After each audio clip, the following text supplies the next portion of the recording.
Vysoké Tatry a ukrytý poklad z pekla. Viete, prečo má vrch vo Vysokých Tatrách názov práve Satan? Podľa jednej legendy je v jeho okolí ukrytý poklad. Ukryl ho tam poľský kráľ, keď utekal z krajiny.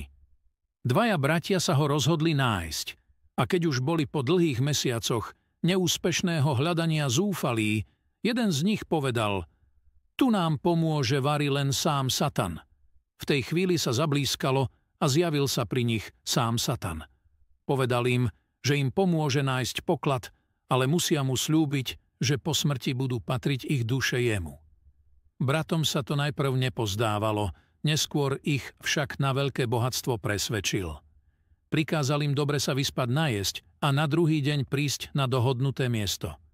Satan ich zapriahol do pluhu a povedal, že poklad je tam a oni ho musia vyorať. Bratom nezostalo nič iné, ako začať orať, až kým nevyorali jamu, ktorá sa neskôr naplnila vodou. A tak vzniklo Satanovo pleso a nad ním sa týči jeho vrch. A bratia? Tých už nikdy nikto nevidel. Dodnes sa však hovorí, že Satan stráži ukryté poklady a vzácne kovy a na odvážlivcov, ktorí sa ich snažia vykopať, zhadzuje kamene. Tak predsa len ak naberiete odvahu na tento najvyšší vrch hrebeňa bášt, tak dajte pozor na padajúce kamene zo zrázov končiara.